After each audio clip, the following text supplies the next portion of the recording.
So this is Kuda from Tanio Agro. The winter is almost over, so I'm here on nursery. This is Tanio Agro nursery, and I just thought we could do something on tomatoes, considering that it's the next one of the best crops to grow during the next phase or the next season that we're getting into. In warmer temperatures, people want to explore tomatoes as a profitable venture. We thought maybe we could do a video on tomatoes and talk about uh, or as we're talking about planning for the next season.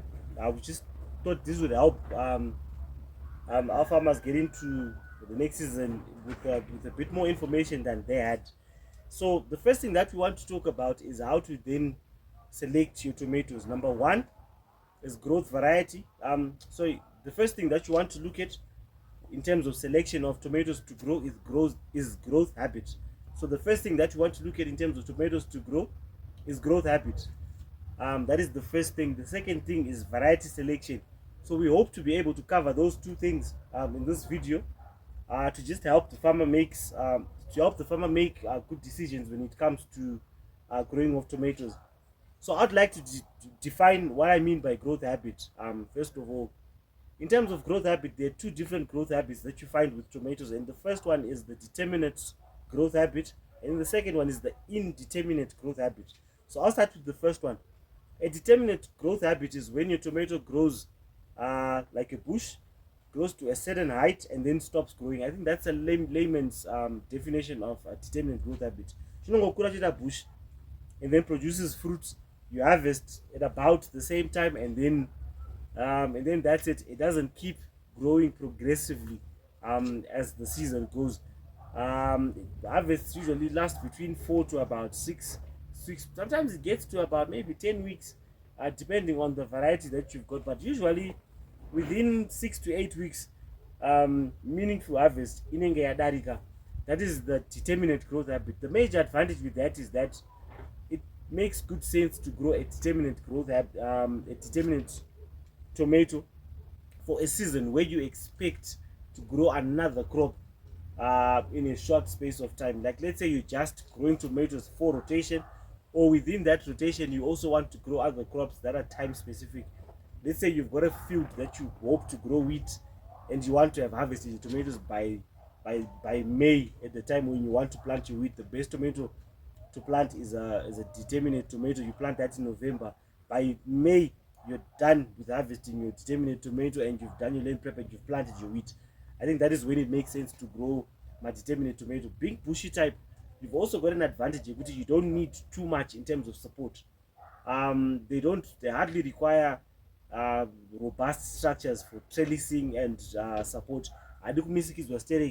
Some people will tell you they don't need trellising, but we don't subscribe to that. I believe every tomato requires trellising in order for you to maximize on your yields. So, but they don't require robust structures for trellising. That is one other major advantage.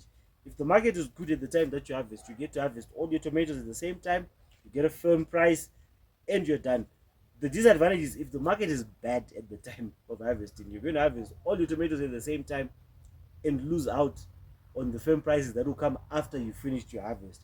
In terms of varieties available, so that we also just touch on variety selection for determinate tomatoes, we've got our best variety. Our best recommendation is Sagatan. It gives you a medium-sized fruit, medium to large-sized fruit, and it performs very well in difficult conditions. We grew it during a rain season, and it did very well for us.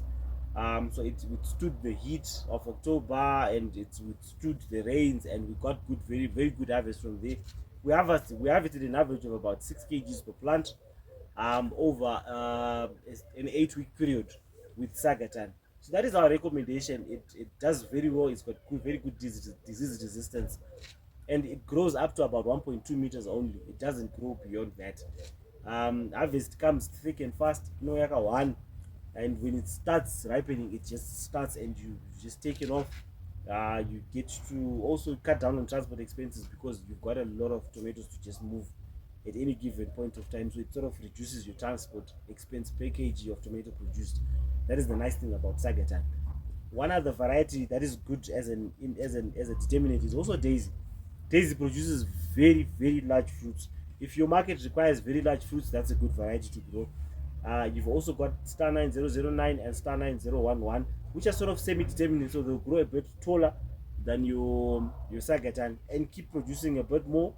Your star 9011 is also said to be, I've had people say they've yielded about 10 kgs per plant off of it, which is doable. I haven't done it to that extent, but I think it's something that is very possible, that is doable, and yeah, I would urge people to just try it out to see if that is a possibility and if that is true. Anything that gives you a high yield is worth trying.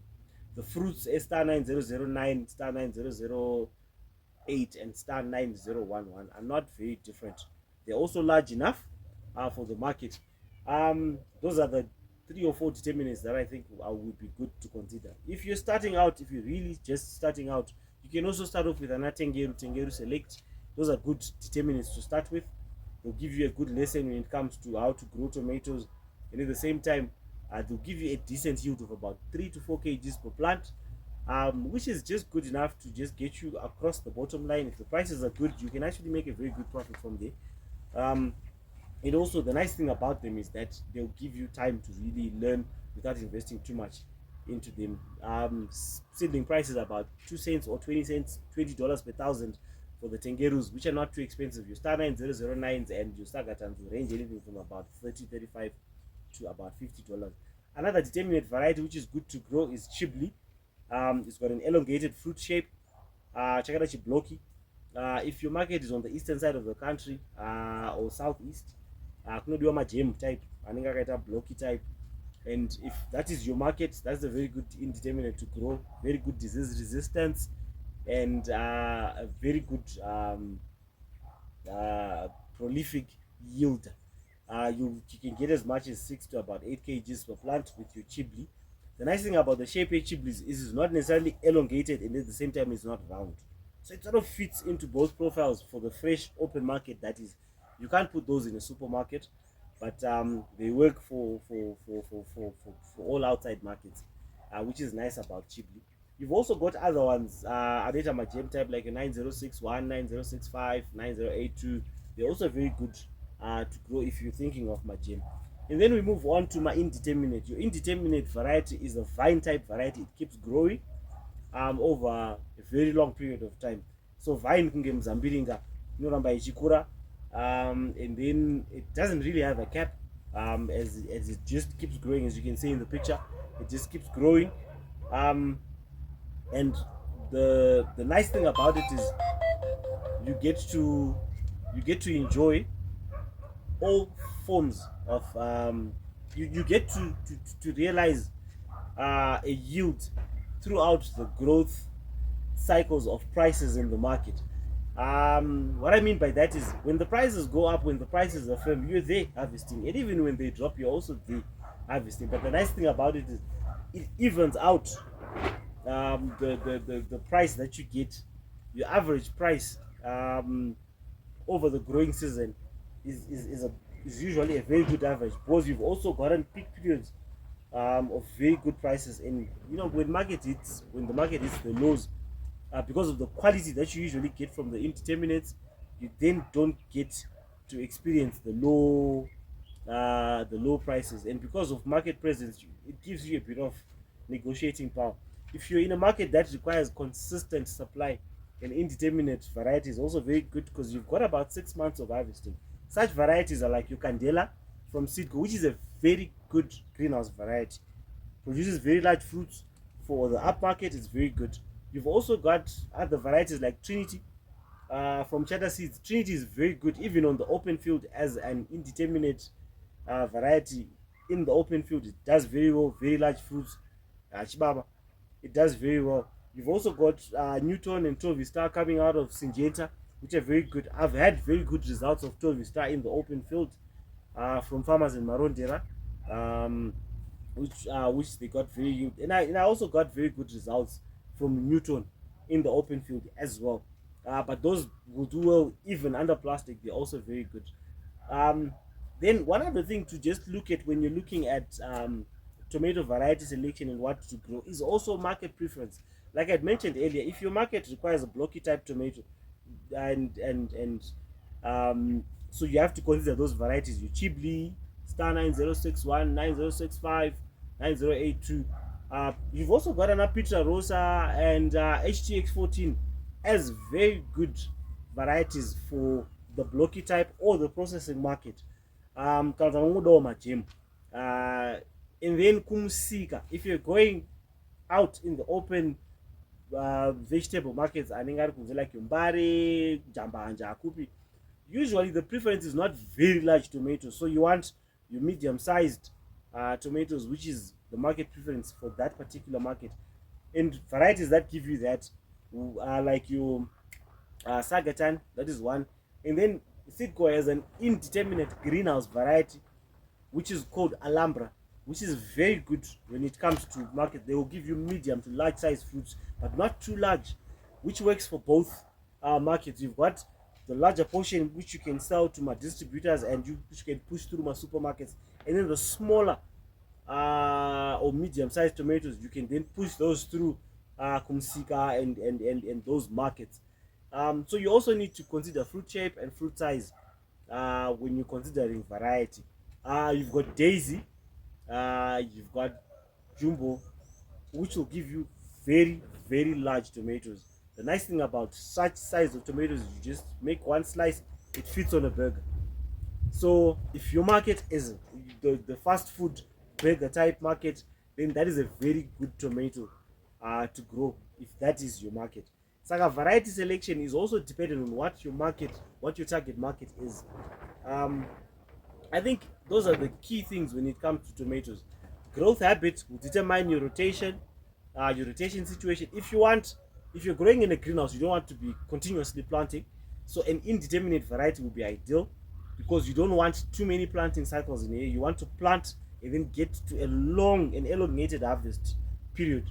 That makes an indeterminate variety very good for greenhouses, but it comes with a trade-off of having to trellis it. So growth habit will determine your rotation situation. It will determine um, uh, where you plant your tomatoes or as well.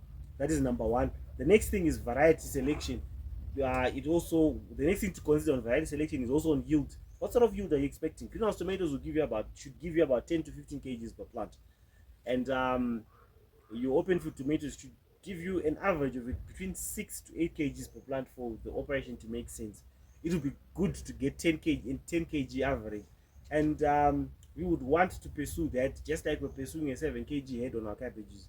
So just to wrap it up, key things: number one is growth habits. Do you want an indeterminate? Do you want a determinate variety? And I've given the reasons why you would want a determinate or an indeterminate variety. That's the first thing. The second thing is, what size of fruit are you expecting from the variety?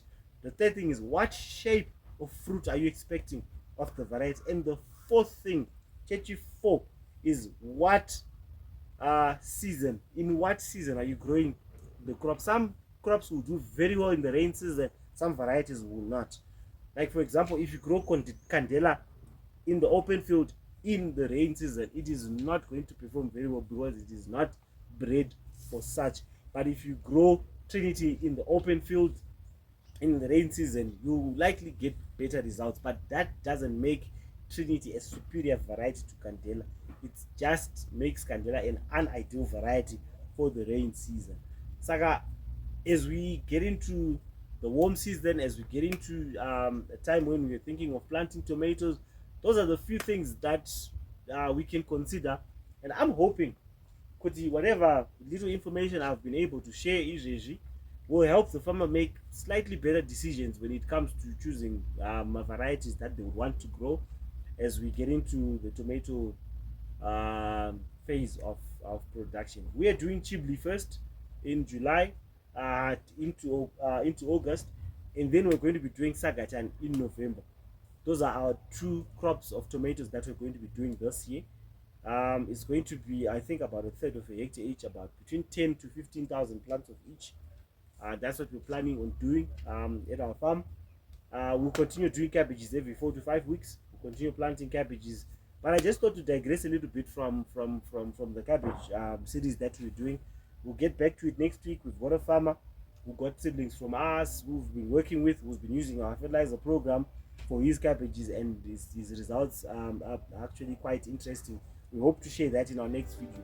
So remember to share, like, and subscribe, and not to miss out as we keep rolling out these videos for you. We're extremely grateful to those who've been supporting us over the past few months, and those who've shared, who've liked, who've subscribed, who've even just watched our videos. We just want to say thank you for watching. We hope we're making a difference to your farming operations. We hope we're making a difference in a very small way to the food security of our